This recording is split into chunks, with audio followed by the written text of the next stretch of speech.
नमस्कार, आप देख रहे हैं स्वराज एक्सप्रेस। मैं हूं आकांक्षा ठाकुर आपके साथ। खबरों की शुरुआत करेंगे, लेकिन सबसे पहले नजर सुर्खियों पर। उत्तर प्रदेश के लखीमपुर खीरी में पूर्व विधायक निवेंद्र कुमार मिश्रा की पीट कर हत्या पर सियासत तेज। कांग्रेस बोली यूपी का जंगल राज भयावह। अखिलेश बोले बीजेपी राज में जनता भयभीत।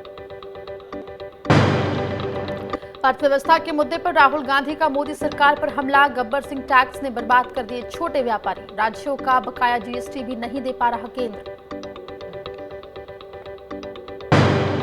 सुशांत केस में सोमवार को भी रिया से करेगी पूछताछ एनसीबी। कंगना रनौत का संजय राउत पर पलटवार। बोली आप महाराष्ट्र नहीं है, मुझे बोलने की पूरी आजादी। एक बार फिर पाकिस्तान का झूठ बेनकाब। हिजबुल सरगना सैयद सलाउद्दीन है आईएसआई का अधिकारी। भारत के हाथ लगा पाकिस्तान को बेनकाब करने वाला सीक्रेट पत्र। और केरल भूमि सुधार कानून को चुनौती देने वाले संत केशवानंद भारती का निधन। संविधान के मूल ढांचे को नहीं बदले जाने की याचिका पर भी सुप्रीम कोर्ट ने जताई थी सहमति।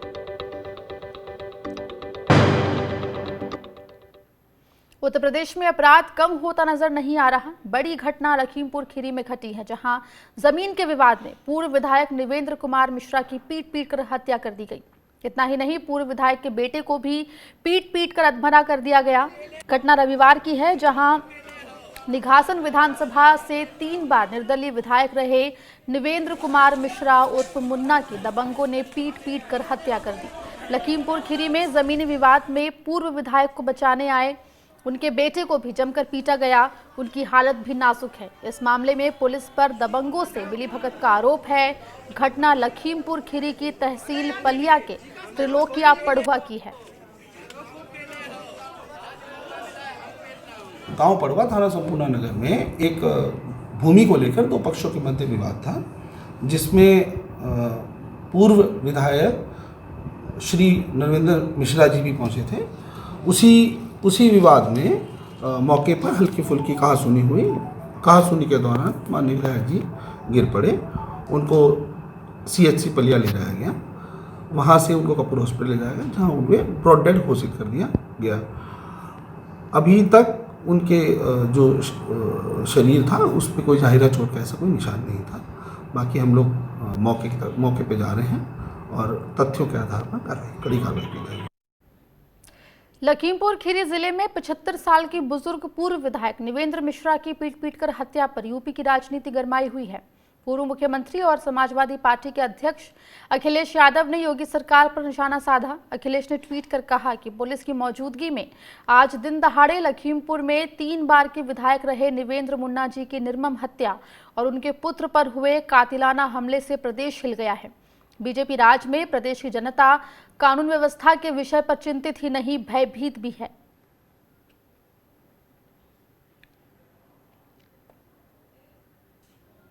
वहीं बीएसपी अध्यक्ष और पूर्व सीएम मायावती ने भी ट्वीट कर यूपी की कानून व्यवस्था पर सवाल उठाए हैं। हालांकि योगी सरकार को लेकर उनका रुख नरम नजर आ रहा है। मायावती ने ट्वीट कर कहा है कि यूपी लखीमपुर खीरी के पूर्व विधायक निवेंद्र कुमार मिश्रा की निर्मम हत्या और इसी जिले में छात्रा की दुष्कर्म के बाद फांसी लगाकर की गई हत्या की घटनाएं अति दुखद और चिंताजनक हैं। सरकार दोषियों के खिलाफ ऐसी सख्त कार्रवाई करे जिससे ऐसी दर्दनाक घटनाएं प्रदेश में रुके।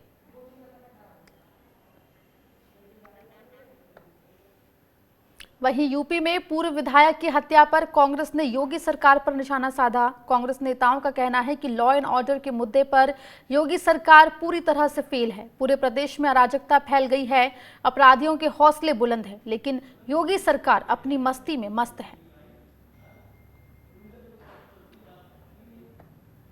आइए आपको सुनाते हैं कि दिन दहाड़े 3 बार के विधायक निवेंद्र मुन्ना की निर्मम हत्या पर यूपी के लखीमपुर खीरी में पलिया सीट से बीजेपी विधायक रोमी सहानी ने क्या कुछ कहा है।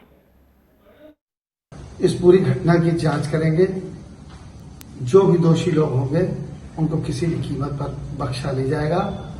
मैं, मेरी सरकार, पुलिस प्रशासन, क्षेत्र के लोग सब उनके परिवार के साथ तन मन से सहानुभूति रखते हैं। उधर अर्थव्यवस्था की खस्ताहाली पर सरकार को घेर रहे कांग्रेस के पूर्व अध्यक्ष राहुल गांधी ने अपना तीसरा वीडियो जारी किया है, जिसमें उन्होंने जीएसटी की बात की है और कहा है कि असंगठित अर्थव्यवस्था पर एनडीए की जीएसटी दूसरा बड़ा आक्रमण है। जीएसटी यूपीए का आइडिया था, एक टैक्स, कम से कम टैक्स, साधारण और सरल टैक्स, लेकिन एनडीए की जीएसटी बिल्कुल अलग है। 4 अलग अलग 28% तक टैक्स बड़ा कॉम्प्लिकेटेड है। जो स्मॉल एंड मीडियम बिजनेसमैन हैं वे इस टैक्स को नहीं भर सकते। राहुल गांधी ने कहा कि जीएसटी बिल्कुल फेल है और ये सिर्फ फेल ही नहीं है बल्कि ये एक आक्रमण है छोटे दुकानदारों, स्मॉल एंड मीडियम बिजनेसमैन वालों पर। किसान और मजदूरों पर भी आक्रमण है। हमें इस आक्रमण को पहचानना पड़ेगा और मिलकर एक साथ इसके खिलाफ हम सबको खड़ा होना पड़ेगा।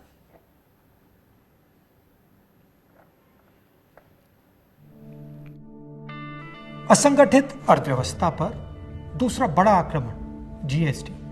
जीएसटी यूपीए का आइडिया था, एक टैक्स, कम से कम टैक्स, साधारण सरल टैक्स। एनडीए का जीएसटी बिल्कुल अलग है। 4 अलग अलग टैक्स, 28% तक टैक्स और बड़ा कॉम्प्लिकेटेड, समझने को बहुत मुश्किल टैक्स। जो स्मॉल एंड मीडियम बिजनेसेस हैं वो इस टैक्स को भर ही नहीं सकते और जो बड़ी कंपनियां इसको आसानी से भर सकती हैं वो 5, 10, 15 अकाउंटेंट्स लगा सकते हैं। ये 4 अलग अलग रेट क्यों हैं? ये 4 अलग अलग रेट इसलिए हैं क्योंकि सरकार चाहती है कि जिसकी पहुंच हो वो जीएसटी को आसानी से बदल पाए और जिसकी पहुंच ना हो वो जीएसटी के बारे में कुछ ना कर पाए। पहुंच किसकी है? हिंदुस्तान के सबसे बड़े 15-20 उद्योगपतियों की पहुंच है। तो जो भी टैक्स का कानून वो बदलना चाहते हैं वो इस जीएसटी रेजिम में आसानी से बदल सकते हैं। और एनडीए की जीएसटी का नतीजा क्या है कि आज हिंदुस्तान की सरकार स्टेट्स को जीएसटी का पैसा ही नहीं दे पा रही है। प्रदेश एम्प्लॉइज को, टीचर्स को पैसा नहीं दे पा रहे।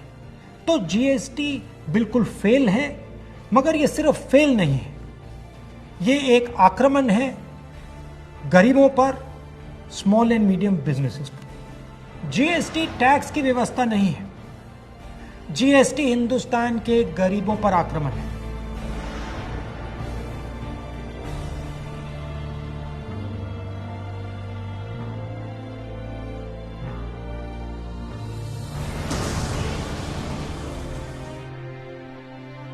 छोटे दुकानदारों पर, स्मॉल एंड मीडियम बिजनेस वालों पर, किसानों और मजदूरों पर आक्रमण है। हमें इस आक्रमण को पहचानना पड़ेगा और मिलकर एक साथ इसके खिलाफ हम सबको खड़ा होना पड़ेगा।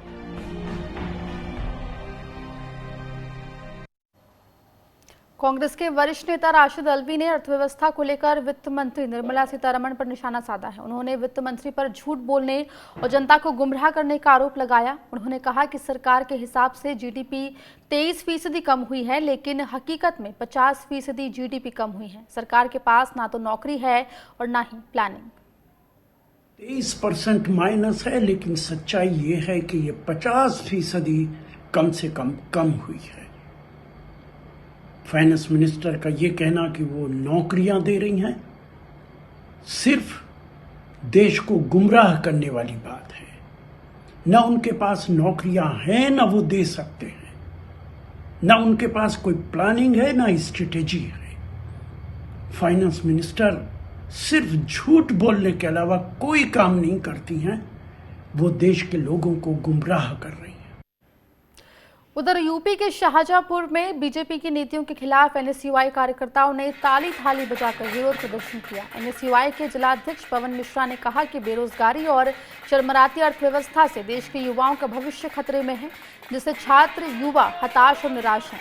उन्होंने कहा कि जब युवा रोजी रोटी की चिंता में नौकरी मांगता है, रुकी हुई परीक्षाएं कराने और अटकी हुई भर्तियां घोषित करने की मांग करता है, तो देश के प्रधानमंत्री कुत्ता पालने, खिलौना बनाने की सलाह देते हैं, जिससे कि साफ साफ जाहिर होता है कि प्रधानमंत्री का शिक्षा और युवा के भविष्य से कोई सरोकार नहीं है।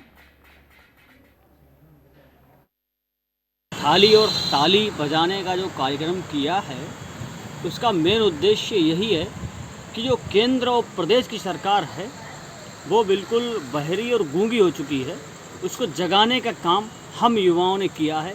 क्योंकि आज के समय में युवा जो है बेरोजगारी चरम सीमा पे है और युवा दर दर भटकने को मजबूर है।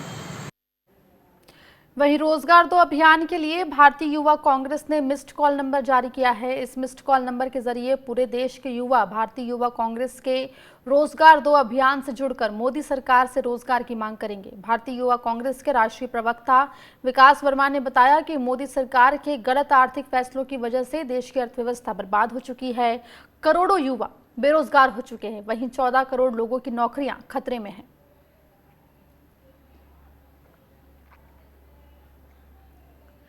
कोरोना महामारी और लॉकडाउन ने देश की अर्थव्यवस्था की कमर तोड़ दी है, लेकिन मुफलिसी के चलते मौत को गले लगाने का सिलसिला तो देश में कोरोना से पहले से बढ़ा हुआ है। साल 2019 के राष्ट्रीय अपराध रिकॉर्ड ब्यूरो यानी एनसीआरबी के आंकड़े बताते हैं कि जमीनी हालात कोरोना संकट से पहले से ही खराब हैं। एनसीआरबी के आंकड़ों के मुताबिक 2019 में दिहाड़ी मजदूरों के आत्महत्या करने के मामलों में 23% का इजाफा हुआ। 2019 में जितने लोगों ने आत्महत्या की उनमें से करीबी 1/4 दिहाड़ी मजदूर थे। 2019 में देश में आत्महत्या के कुल 1,39,123 मामले दर्ज हुए। इसमें से 32,563 मामले दिहाड़ी मजदूरों के खुदकुशी करने के थे। आपको बता दें कि साल 2014 में खुदकुशी करने वाले दिहाड़ी मजदूरों की कुल संख्या 15,735 थी। एनसीआरबी के आंकड़ों के मुताबिक पिछले साल तमिलनाडु में सबसे ज्यादा 5,186 दिहाड़ी मजदूरों ने खुदकुशी की। इसके बाद महाराष्ट्र में 4,128, मध्य प्रदेश में 3,964 दिहाड़ी मजदूरों ने आत्महत्या की। वहीं तेलंगाना में 2,858 और केरल में 2,809 दिहाड़ी मजदूरों ने पिछले साल खुदकुशी की है। वहीं 2019 में दिहाड़ी मजदूरों के बाद दूसरे नंबर पर हाउसवाइफ यानी गृहिणियों ने आत्महत्या की है। 2019 में 21,359 यानी कि 15.4% गृहिणियों ने जान दी है। आपको बता दें कि दिहाड़ी मजदूरों के आंकड़ों में खेत में काम करने वाले खेतीहर मजदूर शामिल नहीं हैं। एनसीआरबी के आंकड़ों के मुताबिक साल 2019 में 10,281 किसानों और खेतीहर मजदूरों ने जान दी है। साल 2019 में खुदकुशी के कुल मामलों में खेतीहर मजदूरों की संख्या 3.1% थी। किसानों और खेतीहर मजदूरों की आत्महत्या का यह आंकड़ा देश में 2019 के आत्महत्या के कुल 1,39,123 मामलों का 7.4% है। देश में सबसे ज्यादा किसान आत्महत्या के मामले महाराष्ट्र से हैं। इसके बाद कर्नाटक और आंध्र प्रदेश का नंबर आता है। इससे पहले 2018 में खेती किसानी करने वाले कुल 10,349 लोगों ने आत्महत्या की थी। इसी तरह साल 2019 में बेरोजगारी के कारण खुदकुशी करने वालों का आंकड़ा 10.1% था। पिछले साल 14,019 लोगों ने बेरोजगारी के कारण खुदकुशी की थी, जबकि 2018 में बेरोजगारी के कारण जान देने वालों का यह आंकड़ा 12,936 था। इस तरह बेरोजगारी के कारण आत्महत्या करने वालों की संख्या में 8.37% का इजाफा हुआ है। यहाँ पर वक्त एक छोटे से ब्रेक का है, देखते रहिए स्वराज एक्सप्रेस।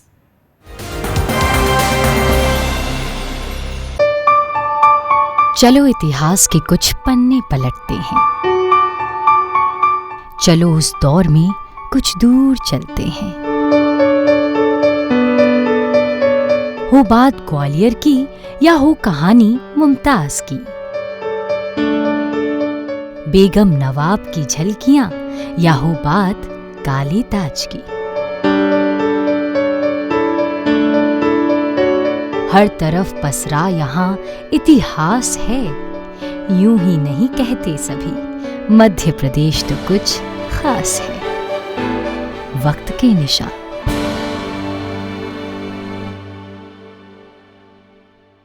क्या खत्म हो जाएगी एमएसपी? किसान तो कर्जे में जा रहा है, किसान को कुछ भी नहीं बच रहा है। क्या कभी हो पाएगी किसानों की आय दोगुनी?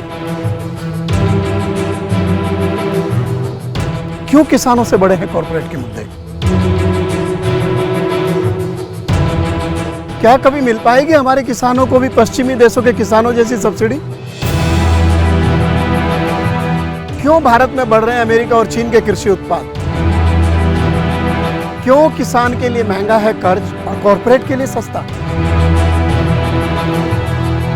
क्यों कोई नहीं सुनता आवाज किसानों की? जुड़िए मेरे साथ हिंद किसान की बात स्वराज एक्सप्रेस पर।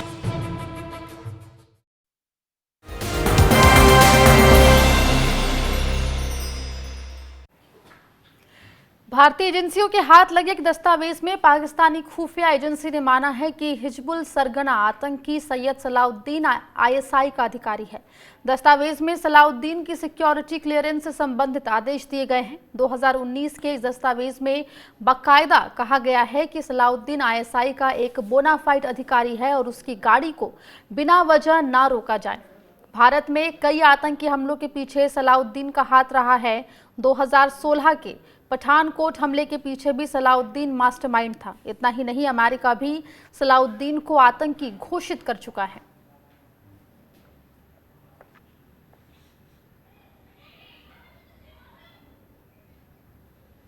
उधर रक्षा मंत्री राजनाथ सिंह ने तेहरान में ईरान के रक्षा मंत्री ब्रिगेडियर जनरल आमिर हतामी से मुलाकात की है। दोनों के बीच द्विपक्षीय संबंधों से जुड़े कई महत्वपूर्ण मुद्दों पर चर्चा हुई। दोनों देशों के रक्षा मंत्रियों के बीच क्षेत्रीय सुरक्षा के मुद्दे पर भी चर्चा हुई, जिसमें अफगानिस्तान में शांति और स्थिरता बहाल करने का मुद्दा भी शामिल था।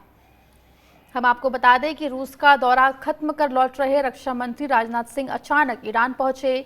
ईरानी रक्षा मंत्री से मुलाकात के बाद राजनाथ सिंह ने ट्वीट किया।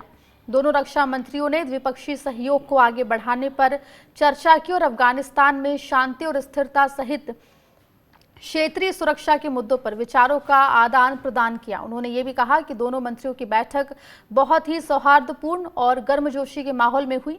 दोनों नेताओं ने भारत और ईरान के बीच सदियों पुराने सांस्कृतिक, भाषाई और सभ्यतागत संबंधों पर जोर दिया। आइए आपको अब दिखाते हैं लद्दाख के लेह में बॉर्डर रोड ऑर्गेनाइजेशन यानी बीआरओ के सड़क बनाने के लिए विस्फोट करने की तस्वीर।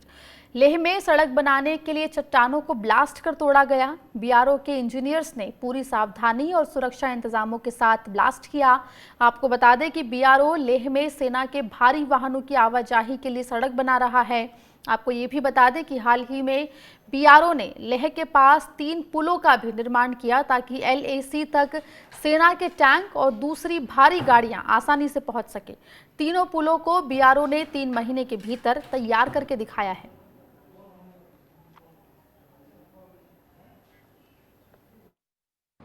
अभी जो ये रोड है, अभी नीमूपदम दारचा का जो रोड है 258 किलोमीटर में मात्र अभी 30 किलोमीटर की लिंकिंग के लिए बाकी है। इससे 3 से 4 सीजन के अंदर हम लोग कनेक्ट करने के प्रयास कर रहे हैं। हावेवर जो हमारे एक अल्टरनेट रूट हम ऑलरेडी दे चुके हैं कि हाईवे के अंदर जो दारचा से हिमाचल से हाईवे नेशनल हाईवे के 1 के ऊपर खलसी के आसपास में हम लोग लिंक दे चुके हैं, जिसके ऊपर जो है हमारी ट्रूप्स आराम से इस्तेमाल करके लद्दाख को 1 दिन के अंदर पहुँच सकता है।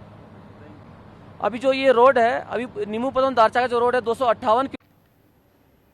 उधर अभिनेत्री कंगना रनौत की चुनौती के बाद शुरू हुई जुबानी तकरार थमने का नाम नहीं ले रही है। शिवसेना कंगना के खिलाफ मुखर है। इसी बीच शिवसेना प्रवक्ता और सांसद संजय राउत ने कंगना को सीधे सीधे चुनौती दी है। वो लड़की माफी मांगेगी महाराष्ट्र की तो मैं सोचूंगा। वो लड़की अगर मुंबई को मिनी पाकिस्तान बोलती है, क्या वो उसकी हिम्मत है अहमदाबाद को मिनी पाकिस्तान बोलने की? उधर शिवसेना की चुनौती के बाद कंगना भी बौखला गई हैं। कंगना रनौत ने ट्विटर के जरिए शिवसेना को जवाब दिया है। संजय राउत जी, आपने मुझे कहा कि मैं एक हरामखोर लड़की हूं। आप एक सरकारी मुलाजिम हैं, एक मंत्री, आप तो जानते ही होंगे कि इस देश में हर दिन नहीं हर घंटे कितनी लड़कियों के बलात्कार हो रहे हैं, कितनी लड़कियों का शोषण किया जा रहा है, उनकी बॉडीज काट के एसिड डाल के फेंक दी जा रही है, उनकी काम की जगहों पे उनको गालियां दी जा रही है, उनका अपमान किया जा रहा है, उनके खुद के पति उनके कान, नाक, मुंह, कान, जबड़े तोड़ रहे हैं। और आपको पता है इसका जिम्मेदार कौन है? इसका जिम्मेदार है ये जो मानसिकता आपने, जिसका भौंडा प्रदर्शन पूरे समाज के सामने, पूरे देश के सामने किया है, वो मानसिकता इसकी जिम्मेदार है। और इस देश इस देश की बेटी आपको माफ नहीं करेगी संजय जी। आपने उन सब महिलाओं का शोषण करने वालों को सशक्तिकरण किया है, इस देश की बेटियां आपको माफ नहीं करेंगी। और जब आमिर खान जी ने कहा था मुझे इस देश में डर लगता है, तब उनको किसी ने हरामखोर नहीं कहा, या जब नसीरुद्दीन शाह जी ने कहा था तब उनको किसी ने हरामखोर नहीं कहा। जो मुंबई पुलिस की मैं तारीफ करते हुए नहीं थकती थी, आप देख लीजिए मेरे पुराने कोई भी इंटरव्यूज, आज जब वो पालघर की लिंचिंग में साधुओं को के सामने वो कुछ नहीं करते हैं, खड़े रहते हैं, या एक लाचार बात जैसे कि सुशांत के पिताजी उनकी एफआईआर नहीं लेते हैं, मेरी स्टेटमेंट नहीं लेते हैं, तो इस प्रशासन के चलते हुए अगर मैं उनकी निंदा करती हूं, ये मेरी अभिव्यक्ति की आजादी है, मैं उनकी निंदा करती हूं। संजय जी मैं आपकी निंदा करती हूं, आप महाराष्ट्र नहीं है, आप ये नहीं कह सकते कि मैंने महाराष्ट्र की निंदा की। और संजय जी मैं 9 सितंबर को आ रही हूं, आपके लोग कह रहे हैं कि आप लोग मेरा जबड़ा तोड़ देंगे, आप लोग मुझे मार डालेंगे। आप लोग मुझे मारिए, क्यों? क्योंकि इस देश की जो मिट्टी है वो ऐसे ही खून से सींच कर इस देश की जो गरिमा है और अस्मिता के लिए न जाने कितने लोगों ने अपनी जान दी है, और हम भी देंगे संजय जी, हम भी देंगे, क्योंकि हमको भी वो कर्ज निभाना है। मिलते हैं 9 सितंबर को। उधर ड्रग्स मामले में रिया चक्रवर्ती से सोमवार को भी पूछताछ जारी रहेगी। इसके लिए एनसीबी ने रिया चक्रवर्ती को समन जारी किया है। सुशांत सिंह मौत मामले में एनसीबी ड्रग्स कनेक्शन को लेकर जांच कर रही है। ड्रग्स मामले में एनसीबी रिया के भाई शौविक को गिरफ्तार भी कर चुकी है। वहीं एनसीबी की पूछताछ में रिया ने कई बातें कबूल की हैं। सूत्रों की माने तो सुशांत की गर्लफ्रेंड रिया चक्रवर्ती ने माना है कि 17 मार्च को सैमुअल मिरांडा ड्रग्स लेने जैद के पास गया था, उसकी जानकारी उसे थी। पूछताछ में रिया ने एनसीबी के अधिकारियों को बताया कि उसे न सिर्फ इसकी जानकारी थी, बल्कि वो और शौविक ड्रग्स पेडलर जैद से ड्रग्स के लिए कोऑर्डिनेशन कर रहे थे। बताया जा रहा है कि एनसीबी के अधिकारियों ने रिया को उनकी व्हाट्सएप चैट दिखाए और ड्रग्स के इस्तेमाल को लेकर पूछताछ की। इसके बाद रिया ने कई जानकारियां दी। ड्रग्स केस में आपको बता दें अब तक 8 लोगों की गिरफ्तारी हो चुकी है। उधर नारकोटिक्स कंट्रोल ब्यूरो यानी एनसीबी ने रिया चक्रवर्ती को सोमवार को फिर पूछताछ के लिए समन भेजा है। रविवार को रिया के देरी से पहुंचने के लिए पूछताछ पूरी नहीं हो पाई, इसलिए सोमवार को रिया ड्रग्स कनेक्शन को लेकर रिया चक्रवर्ती से दोबारा एनसीबी पूछताछ करेगी। एनसीबी का ये भी कहना है कि कैजान इब्राहिम के बयान के आधार पर छापेमारी की गई है। छापेमारी में ड्रग्स की खेप बरामद हुई है। आपको बता दें कि कोर्ट ने ड्रग पैडलर कैजान इब्राहिम को भी 14 दिन के न्यायिक हिरासत में रखने का फैसला सुनाया था। हालांकि कैजान को जमानत मिल गई है। कैजान के वकील ने एनसीबी पर उल्टे कई आरोप लगाए हैं। रिया चक्रवर्ती को कल दोबारा इंटरोगेशन और स्टेटमेंट कंटिन्यू करने के लिए दोबारा बुलाया गया था। जो कैजान इब्राहिम पकड़े गए थे उनकी पूछताछ में एक नाम आया था जिनके यहाँ आज रेड की गई। उस व्यक्ति का नाम है अनुज केशवानी। उनके यहाँ से 590 ग्राम हशीश, 0.64 ग्राम LSD शीट्स, 304 ग्राम देसी और विदेशी मारिजुआना, 1,85,200 रुपये रोकड़े भारतीय रुपए और 5,000 इंडोनेशिया रुपए। मैं आपको ये भी बताना चाहता हूँ कि जो LSD रिकवर हुई है 0.6 ग्राम, ये कमर्शियल क्वांटिटी है। वहीं एक्टर सुशांत सिंह राजपूत की मौत के मामले में सीबीआई की पूछताछ भी जारी है। सीबीआई ने पूछताछ के लिए शनिवार को सुशांत की बहन मीतू सिंह को फिर बुलाया। मुंबई में DRDO गेस्ट हाउस में मीतू सिंह से शाम तक पूछताछ चली। बताया जा रहा है कि सीबीआई सुशांत की बहन से 8 से 12 जून की घटनाओं को लेकर सवाल जवाब किए गए। 8 से 12 जून के दौरान मीतू सिंह अपने भाई सुशांत के मुंबई के बांद्रा वाले घर पर साथ रही थी। 14 जून को सुशांत का शव घर में पंखे से लटका हुआ मिला था। मुंबई पुलिस के मुताबिक सुशांत ने खुदकुशी की है। सीबीआई अब इस मामले की जांच कर रही है। वहीं सुशांत सिंह राजपूत मौत केस की सीबीआई की जांच के बीच ड्रग्स एंगल को लेकर एनसीबी की पड़ताल जारी है। सुशांत की गर्लफ्रेंड रही रिया चक्रवर्ती पर भी एनसीबी का शिकंजा कसता जा रहा है।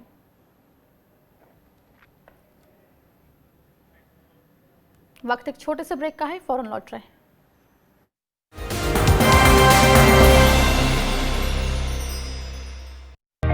सपने सच तब होंगे जब आप सपने दिखना शुरू करेंगे। ये शब्द हैं उस शख्सियत के जिसके सपनों ने दी इस देश को एक नई उड़ान, डॉक्टर APJ अब्दुल कलाम। और ऐसे ही हर स्टूडेंट के सपने पूरे करेंगे हम, under best guidance of expert faculty team. Admission open in science and technology, humanities, social science, arts and sports. Doctor APJ Abdul Kalam university Indore.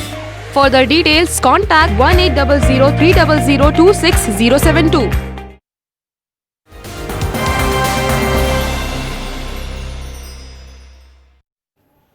Maharashtra के मुख्यमंत्री उद्धव ठाकरे के घर मुंबई में मातोश्री को बम से उड़ाने की धमकी मिली है। बताया जा रहा है कि एक शख्स ने दुबई से सीएम उद्धव ठाकरे को फोन करके मातोश्री को बम से उड़ाने की धमकी दी थी। धमकी देने वाले शख्स ने खुद को अंडरवर्ल्ड डॉन दाऊद इब्राहिम के गैंग का बताया है।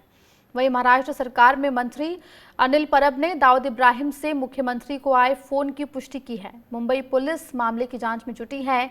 साथ ही इस बात की भी पड़ताल की जाएगी कि दाऊद के नाम पर आई फोन कॉल कहीं किसी की शरारत तो नहीं है। फिलहाल धमकी मिलने के बाद सीएम उद्धव ठाकरे और उनके निवास मातोश्री की सुरक्षा बढ़ा दी गई है।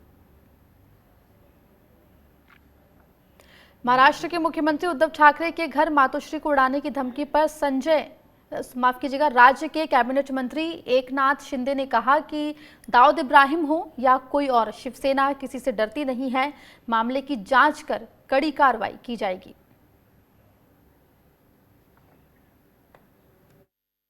मातोश्री ये मराठी मानुष की श्रद्धा स्थान है। मातोश्री हमारे लिए श्रद्धा का विषय है। मातोश्री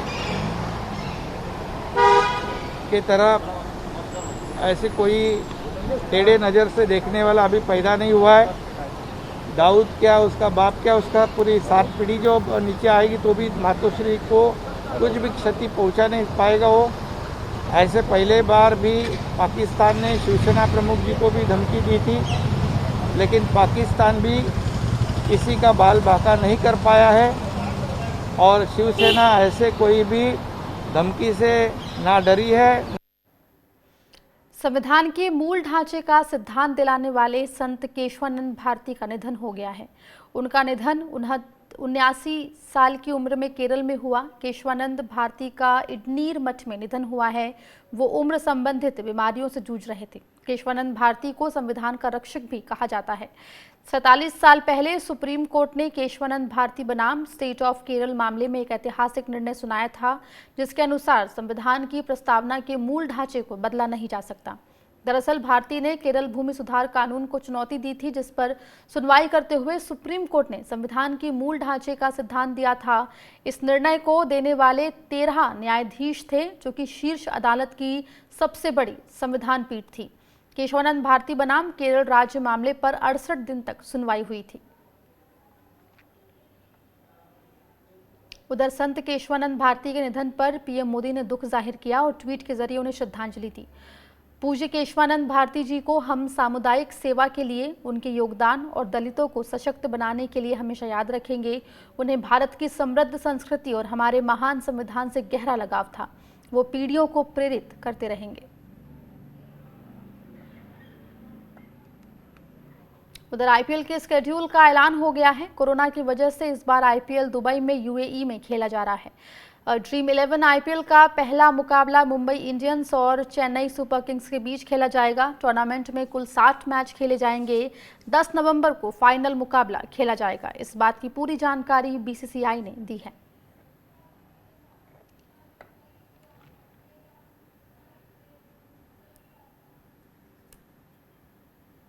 इस बुलेटिन में फिलहाल इतना ही। खबरों का सिलसिला स्वराज एक्सप्रेस पर लगातार जारी है।